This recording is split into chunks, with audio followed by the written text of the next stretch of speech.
Good afternoon. My name is Porter Anderson. I am the editor-in-chief of Publishing Perspectives magazine. In a week like this, it starts to become punishing perspectives, but you know what I mean. You're all most welcome, and I hope that the first crazy day of Frankfurt Book Fair is going well for you as you run around between meetings and events. It's so good to have you here this afternoon for a very interesting conversation. I'm enjoying the afternoon of audio, where we're trying to focus very carefully on issues in audio and audiobooks. We have two very special folks here, both of whom I have tried to get on our stage before, and different situations have intervened to keep it from happening, so I'm glad that we finally made it occur. Sabine Kramer is the CEO of Dumont Publishing here in Germany, based in Cologne. Yes, Cologne. And doing a wonderful job with this company. You'll be fascinated by it. The reason we have been after Sabine to join us is because when you talk about audiobooks, if you talk about independent publishers, you're suddenly talking to a whole different group of people. Because, for example, our great friend Amanda Daciano from Penguin Random House has just extended a lovely invitation to me to come to their audio studios in New York or in Los Angeles whenever I can, which is very nice. I'm interested in having the tour. But think of the scale, the difference in scale of a company that has two cities, bi-coastal in the United States, operating and churning out wonderful audio like PRH is doing, as Penguin Random House can do. And then think of an independent house based in Germany, like Sabine's, which is finding its way in what turns out to be not always easy to figure out for independent publishers, expensive and difficult. So we're going to talk about this a little bit and understand better what the barriers are, what the difficulties are. And then John Watt is here, the audio and business director at Bonnier Books in London.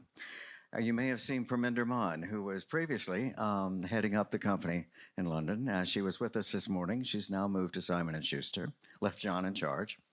And John is a fantastic man who has pushed a great deal of the issues around AI and audio for the rest of us. For example, he worked with a team in London on trying to understand what kind of ethical notices need to be put on audiobooks when they have been affected in one way or another. This might be an artificial voice by AI, by various developments there. What do you need to tell your customer to be honest and transparent about what you're doing?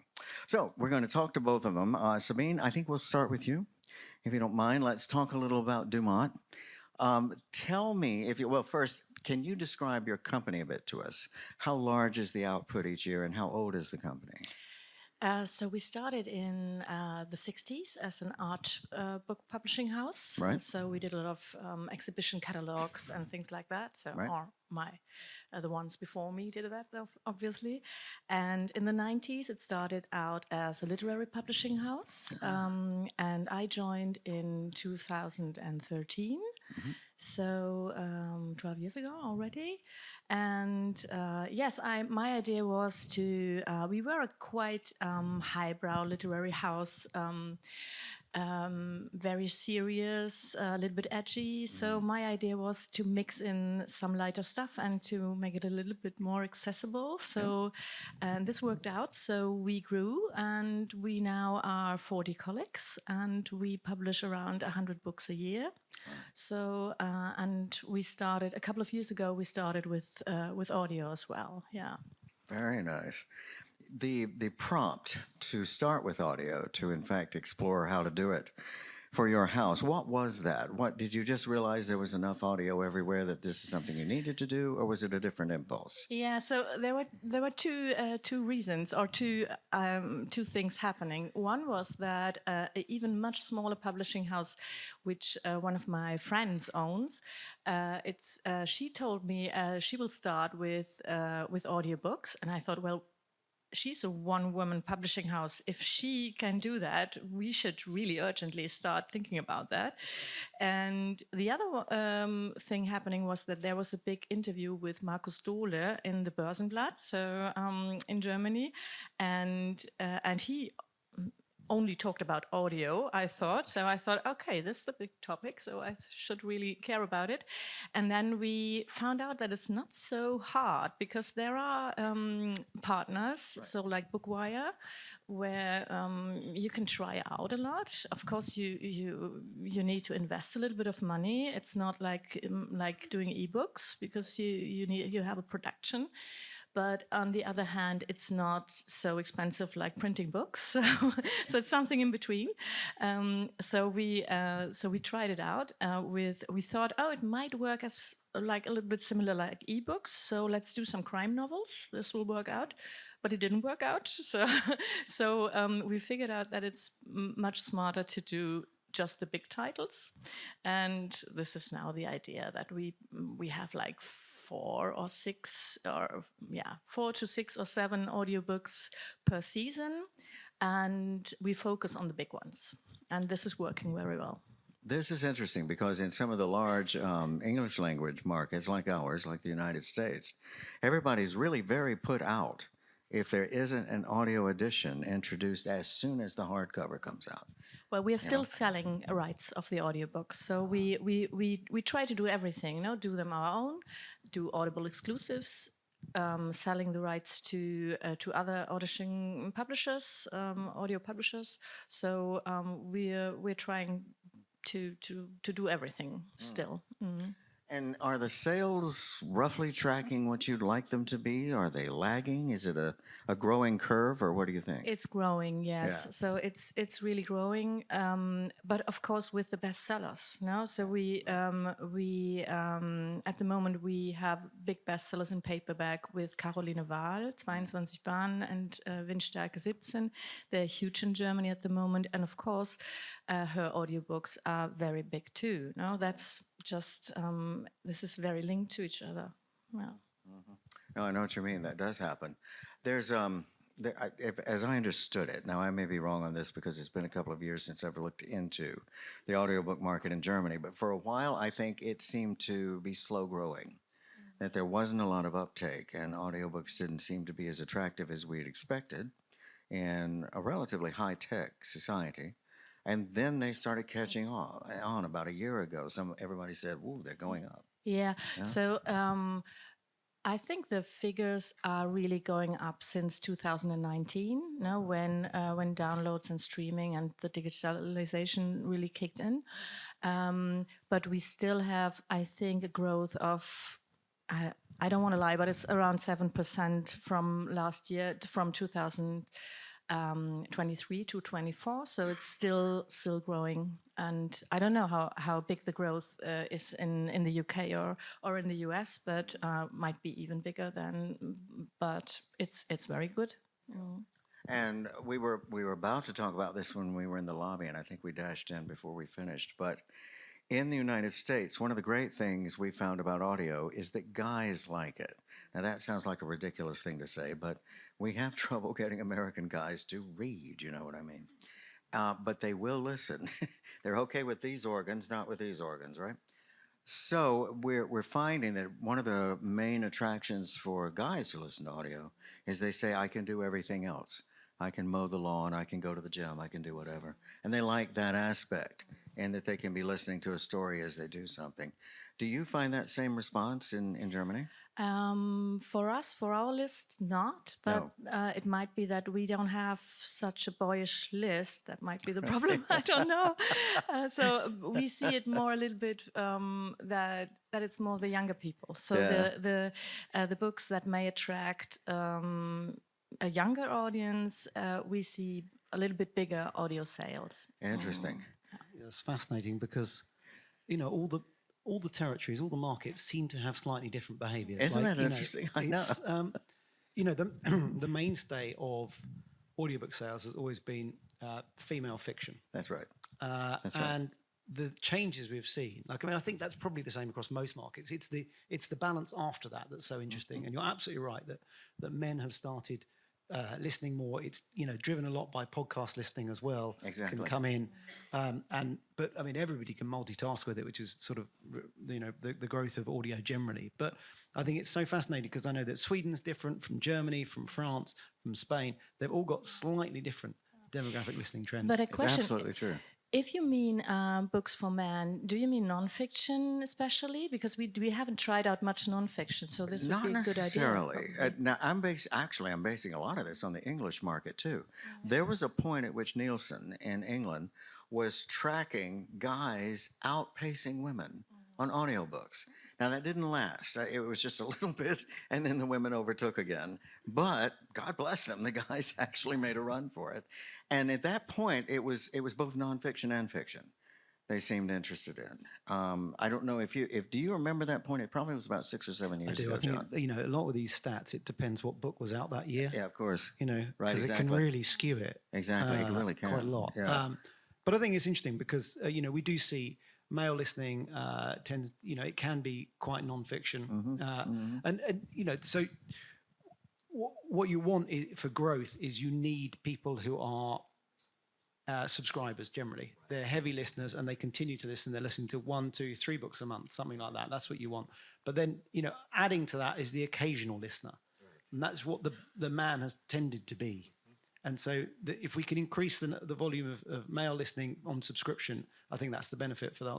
That's the goal. That's the benefit for the whole industry. And you're not leaving all those male euros on the table, you know what I mean?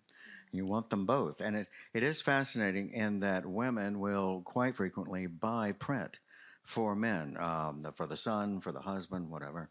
I don't know that happens nearly as much, especially now that we're using streaming so much and downloads. I don't know that that's happening nearly as much in audio as it once did.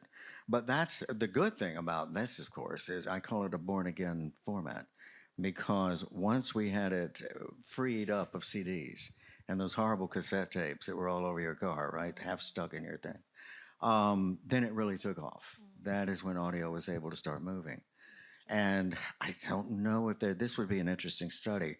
If Javier is still here, we can ask him to do this when he's good at these. There you are. Where are you, Javier? There he is. Javier Celaya, consultant in audio here and also AI now.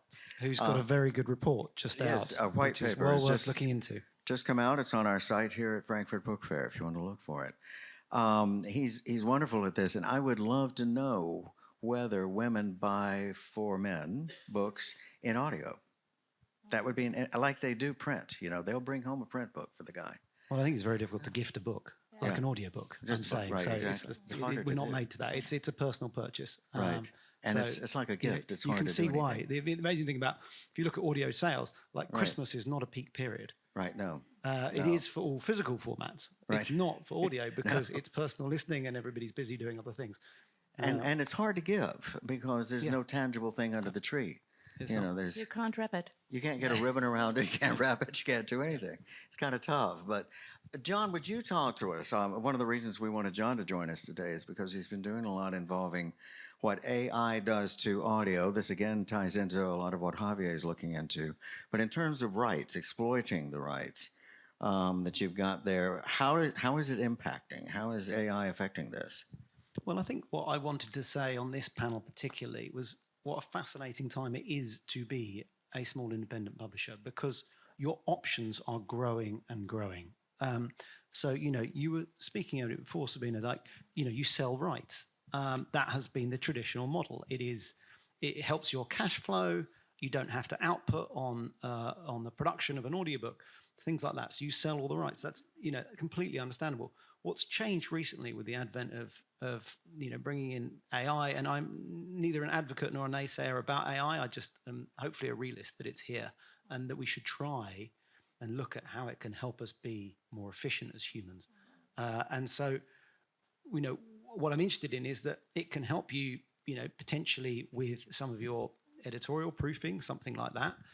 It can help you in production of an audiobook. It can help you with translation. It can help you with marketing and potentially discoverability there. There are all these things that can help a small publisher to realize more of its IP. So to say, okay, maybe we can actually keep some of our rights, exploit them ourselves, and in different languages, in different territories. Because as you said, there's lots of places like Bookwire, you mentioned Bookwire, who can then distribute it in the local language you need. So I do think it's been, it's a fascinating time to look at this and say, okay, let's step back from the traditional models for a moment and look at the options that are now open to us. And I don't know whether you feel that or whether AI is still viewed as sort of a dangerous thing. Not only, but at the moment I can't imagine an audiobook not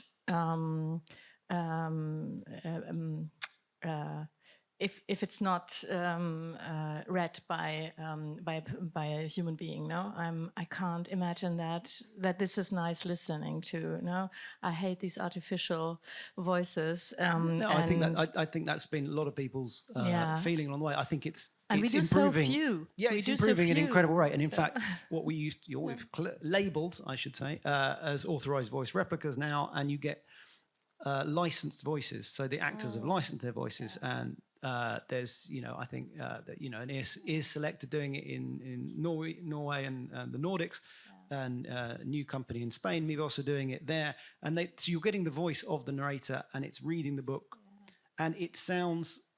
I don't think this is replicating exactly a human read, but I think it's very close, and it's about the value proposition for a small publisher. You're saying, okay, how much am I willing to spend on producing it myself with you? And if I can't afford that, are there other options? And that's what I'm talking about. Really, is that where there are now more options than there used to be, and that's true. And I think that it doesn't have to be a whole book, probably, but it can be useful for little things like if you need a correction of just one word, and then you would have to bring the actor to the studio again and all that. So this is something one of our partners told us about, so that this could be a smart solution just to make a little correction in an audiobook. No,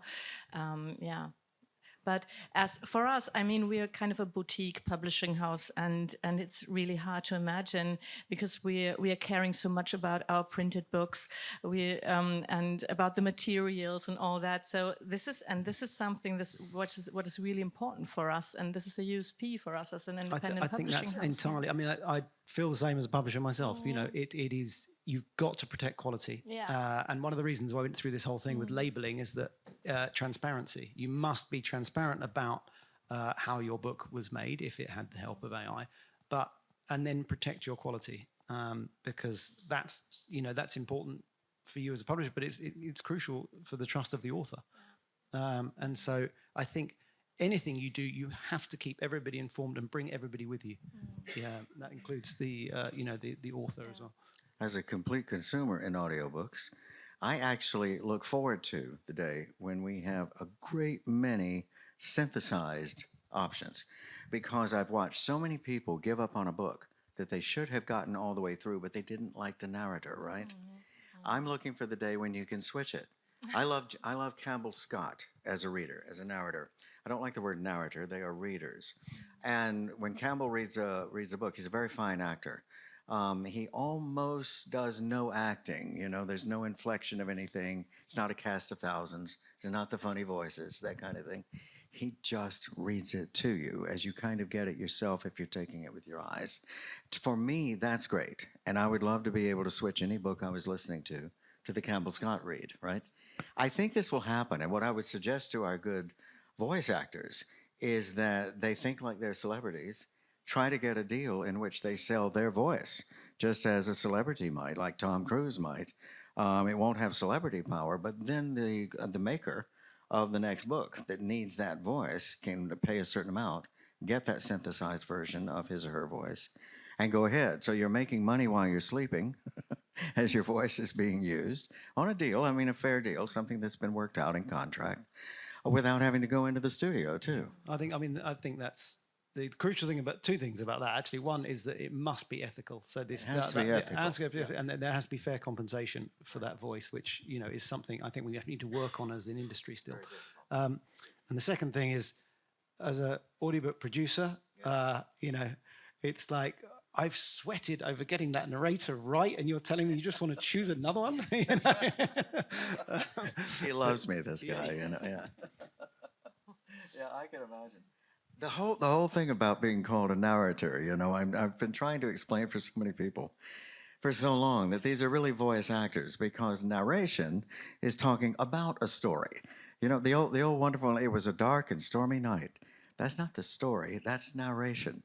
But as soon as you start actually reading out the story, you're a reader, you're an actor. And I've always wished we'd gotten that straightened out at the beginning too. But you know how publishing loves to get a word here or there a little bit wrong. And we just stick with it forever. It's always funny to me about this. But wouldn't this be helpful too, Sabine, if you had voice actors whose voices your house liked, perhaps the kind of work you were doing really resonated with their voices, and there was a stable of them, and you could operate through a studio you may be using that had those voices under contract and could produce your books in a way that you might start advertising to your own readers as read by Campbell Scott or whoever in that case. Yeah, well, or it might be exactly the thing where we are different to the big publishing houses Yeah. when they use just AI voices and we can just say, we still have human beings reading our books. Absolutely. So this is an idea which at the moment I like a little bit more. Yeah, that's good. But That's good. I don't know. I like human beings myself. Yeah, I can do that. Yeah.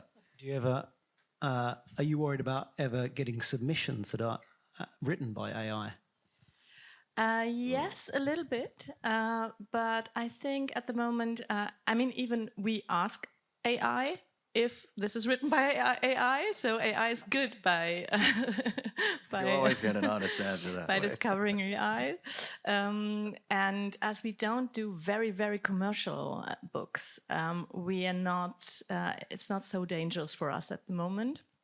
I think we still discover a lot of authors, and I think nobody who the big tech companies don't even know that they will be successful. I think so. I think we are still a little bit better, but I'm very aware that this can change, and well, we just have to keep track and see what's happening and trying to be better and trying to be more original.